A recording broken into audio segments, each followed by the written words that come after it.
Como vai? Seja bem-vindo. Estamos de volta para mais um conteúdo e desta vez um conteúdo especial. Nós vamos agora deixar um pouco os conteúdos iniciais sobre peso, gestão do peso e vamos passar a falar-lhe sobre comportamento alimentar.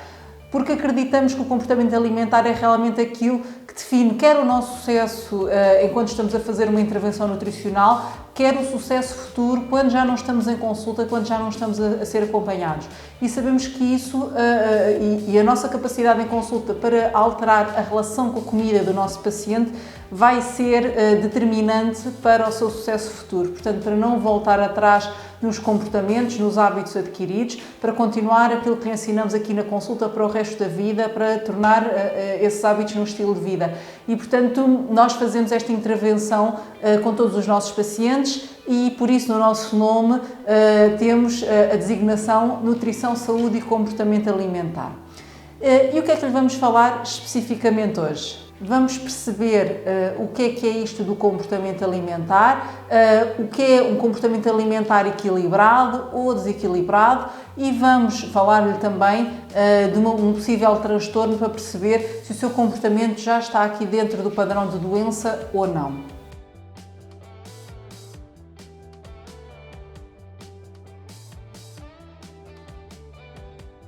Pois bem, então isto do comportamento alimentar é um tema muito complexo e que envolve várias ciências, não só a nutrição e não tanto a nutrição, mas sobretudo a psicologia e muitas vezes a medicina. Portanto, sem a interação destas três valências, psicologia, nutrição e medicina, muitas vezes é difícil resgatar estes pacientes para um comportamento alimentar equilibrado.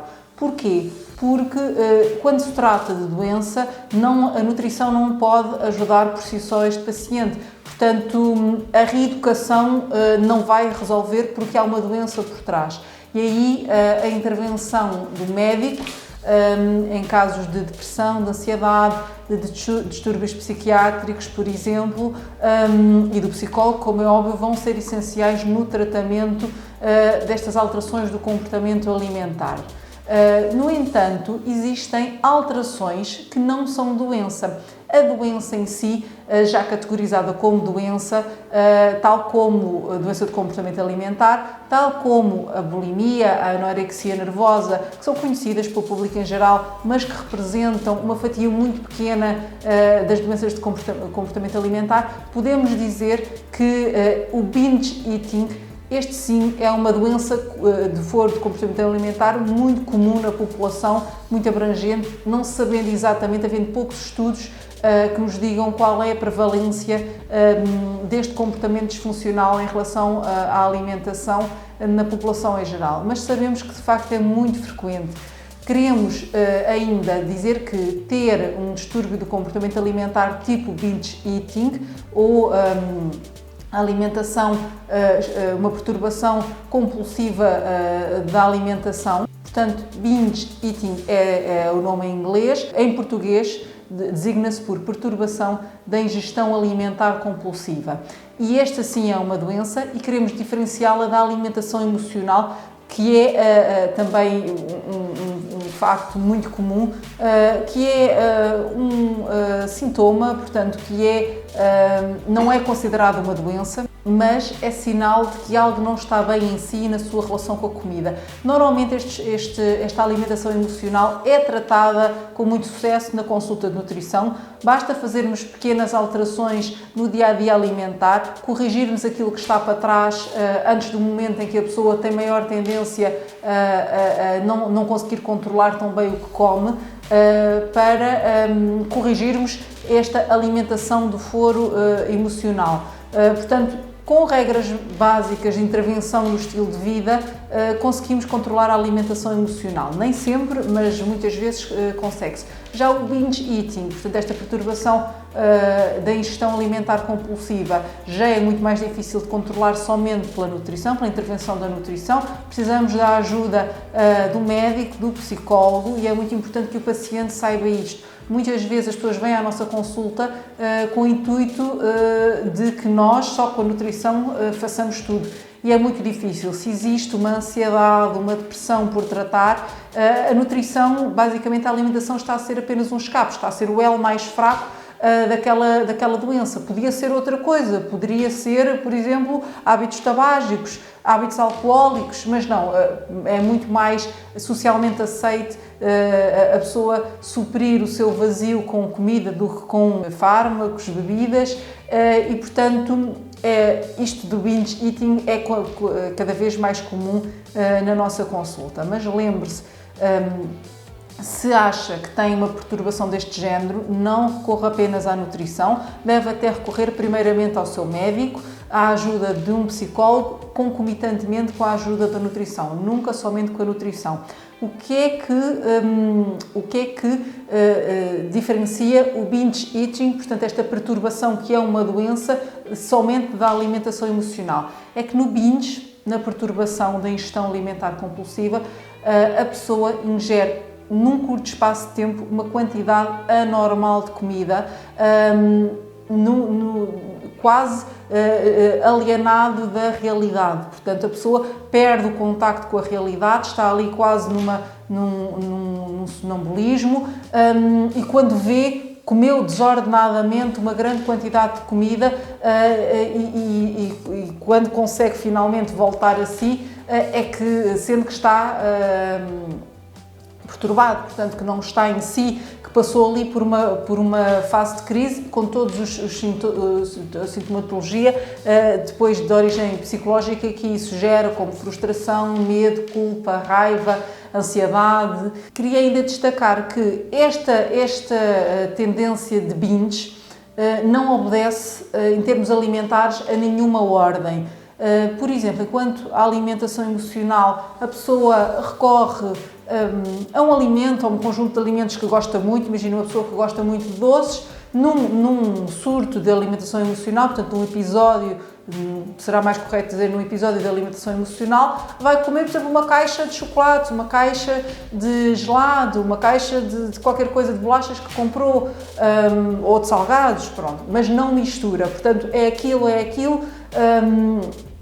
e para aquela pessoa está apenas a suprir o vazio que há em si nesse momento, através da alimentação, mas tem consciência daquilo que está a fazer. No surto de binge, isto não acontece, portanto a pessoa consome alimentos de uma forma totalmente descoordenada, desorientada, como eu disse há pouco, alienada da realidade, e que não fazem qualquer sentido, mesmo em termos de gosto, de paladar. Por exemplo, as pessoas podem começar por comer um doce que têm em casa, mas depois vão comer o resto do jantar, a seguir vão comer, por exemplo, fruta, depois vão comer o arroz que estava feito no dia anterior, se for preciso podem abrir uma lata de leite condensado, podem comer, por exemplo, ketchup, maionese, um molho justamente sem nada, ou pôr por cima de uma coisa que até não faz sentido, por exemplo, por cima de fruta, ou podem simplesmente abrir a boca e despejar o ketchup para dentro da boca, a seguir a terem comido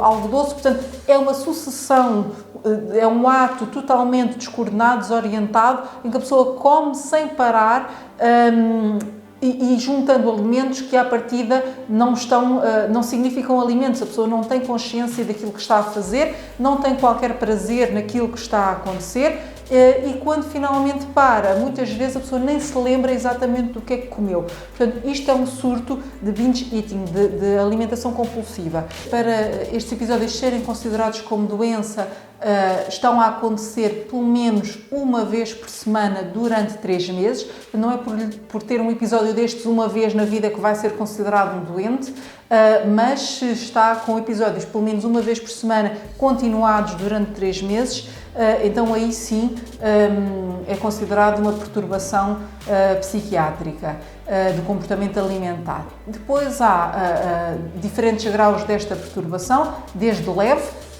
até grave. Portanto, se for uma perturbação leve, acontece 1 a 3 vezes por semana. Se for uma perturbação grave ou extrema, significa que tem episódios 14 ou mais vezes por semana, portanto, cerca de 2 vezes ao dia ou mais. Isto é o binge. Por sua vez, a alimentação emocional é diferente. Está ligado, como o próprio nome indica, a emoções. sejam elas positivas ou negativas, são emoções e é um ato de compensar aquela emoção que estamos a sentir quando não sabemos lidar com ela. É óbvio que muita gente, e a maior parte das pessoas que têm estes episódios associados às emoções da alimentação emocional Portanto, faz uma associação com emoções negativas, tristeza, frustração, stress, cansaço, raiva, medo, mas também existem razões positivas, emoções positivas associadas à alimentação emocional. Felicidade, confiança, estados de paixão podem nos levar a consumir alimentos de uma forma mais desordenada ou de uma forma menos consciente, digamos assim. Depois existem outros fatores, eventos da vida que podem também desencadear fases de alimentação emocional, um problema que teve com o carro, um problema de saúde de um familiar, o fim de um relacionamento, podem gerar fases de alimentação emocional, em que a pessoa come de uma forma, por forma a compensar aquilo que está a sentir. E também é comum que a fome emocional apareça após fases de restrição, seja por querer ou por não querer. Imagine, depois de uma dieta restritiva, é normal haver mais episódios de alimentação emocional ou compulsiva, que não são bingos, são episódios, como estava a dizer. Portanto, quanto maior é a restrição, mais provável é que se descontrole um pouco mais à frente. Costuma-se dizer que quando não se come aqui, vai-se comer ali mais à frente o dobro. E por isso é que nós, aqui no nosso trabalho, no Diário de um Dietista, tendemos a desmistificar esta necessidade de restrição para haver emagrecimento, porque não é necessário haver uma restrição tão severa, e também o nosso objetivo é que tenha um comportamento alimentar, uma relação com a comida saudável e, portanto, não podemos agudizar essa restrição justamente para não prejudicar a relação com a comida. Isto nos pacientes mais suscetíveis, como é óbvio. Portanto, a alimentação emocional são episódios. Normalmente a pessoa tem consciência daquilo que está a fazer. É óbvio que se sente mal com isso, sente que não devia estar a fazer aquilo. As pessoas muitas vezes referem-no, eu sei que não devia estar a comer este pão a esta hora, que não devia ter comido a caixa das bolachas inteira, mas não consegui parar a meio. Depois de abrir já não consigo parar, mas isto não é um episódio, como estava a descrever anteriormente, de binge, de perturbação alimentar compulsiva. Isto é um episódio que nós conseguimos, através da nutrição e da psicologia, identificar os triggers, portanto os fatores desencadeadores, e ajudá-lo a ultrapassar com bastante sucesso. Portanto, se sente que tem esta relação mais disfuncional com a comida, portanto, há pessoas que nos dizem, eu como por tudo e por nada, como porque estou feliz ou alegre, como porque estou cansado, como porque estou triste, como porque estou com sono. Portanto, na realidade o que estas pessoas precisam é mesmo de uma orientação, perceberem que podem ter uma alimentação saudável que as complete, que as preencha, que não as faça sentir restringidas e que podem de facto comer alimentos menos saudáveis, que gostam, que lhes dão prazer, noutros momentos, noutros contextos. E é para isso que serve aqui a ajuda da nutrição. Por sua vez, a psicologia é fundamental, muitas vezes nestes casos, porque vão identificar esses tais fatores de gatilho, essas tais emoções e ajudar a pessoa a conseguir contornar, a conseguir avançar, por forma a que a alimentação não seja o fator primordial, portanto, a primeira arma para completar o vazio que a pessoa está a sentir naquele momento.